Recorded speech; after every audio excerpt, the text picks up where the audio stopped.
नमस्कार किसान साथियों। काफ़ी लोग बोल रहे हैं कि धान की फसल में माहू कंट्रोल नहीं हो रही है। तो ये जो हम आपको धान दिखा रहे हैं इसमें हमने किया था 3 से 4 दिन पहले इसमें स्प्रे, और आज हम इसमें दोबारा देखने आए हैं। माहू पूरी तरह कंट्रोल है, कहीं भी माहू जिंदा कंडीशन में नहीं दिख रही है। तो किसान भाई दवाई का सही डोज और सही दवाई का चुनाव करें, जब भी माहू कंट्रोल रहेगी। और किसी भी सिस्टमिक एक दवाई का उपयोग ना करके 2 दवाइयों को क्रॉस करके डालें तो रिजल्ट ज़्यादा बेहतर मिलेंगे।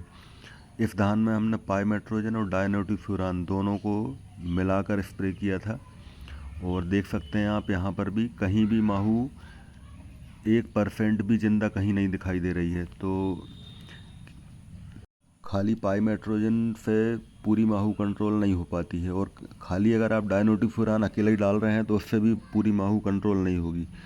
पर अगर आप दोनों को मिक्स कर देते हैं तो एक ज़बरदस्त कॉम्बिनेशन बनता है, और माहू पर बीपीएच पर पूरा इस पर कंट्रोल मिलता है।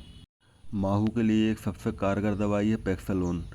पर अगर आपको लग रहा है कि एक ही स्प्रे में अगर धान आपकी पककर तैयार हो जाए तो ही आप पैक्सलोन का अभी उपयोग करें, वरना अभी आप डायनोटिफ्यूरान और पाइमेट्रोजन ही बेस्ट है। और पूरे 100% इन दोनों दवाइयों के रिजल्ट हैं, पर हैं कॉम्बिनेशन में ही मिक्स करके जब आप इस पर का स्प्रे करेंगे।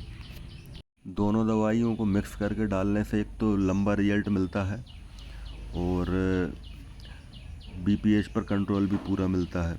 अगर आप कोई भी एक दवाई पाइमेट्रोजन सिंगल या डायनोटिफ्यूरान सिंगल डालते हैं तो माहू मरती भी देर में है, और रिजल्ट भी उतना लंबा इसमें नहीं मिल पाता है।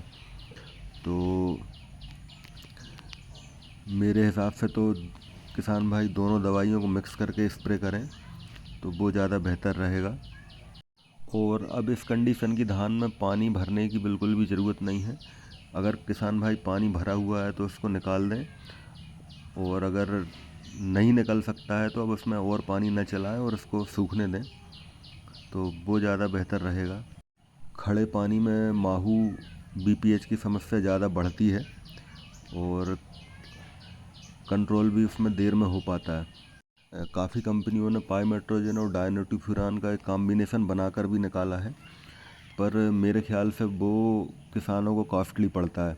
उसकी जगह आप पाइमेट्रोजन और डायनोटिफ्यूरान अलग अलग लेकर भी आप मिलाकर उसको आप कॉम्बिनेशन आप खुद भी बना सकते हैं, और वो आपको सस्ता भी पड़ेगा और रिजल्ट भी उसके बेहतरीन आएंगे।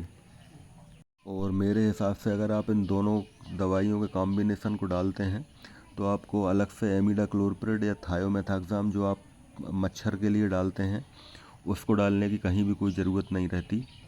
यहाँ पर लगी हुई है हमारी ये 1886, और इसके साइड में लगी हुई है सिल्की 277, जो कि कृषिधन कंपनी सीड्स का सीड है, और उसमें मिक्सिंग बहुत ज़्यादा दिखाई दे रही है।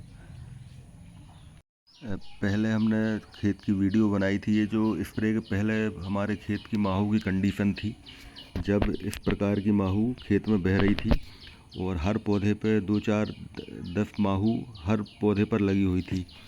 पर स्प्रे के बाद से माहू पूरी तरह कंट्रोल है, और फ़िलहाल अभी कहीं कोई समस्या नहीं है, और माहू और बीपीएच पूरी तरह कंट्रोल है।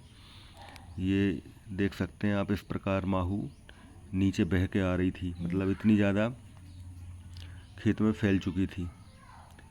पर इन दोनों दवाओं का पूरा इफ़ेक्ट है, और इससे पूरी तरह रोकथाम हो चुकी है।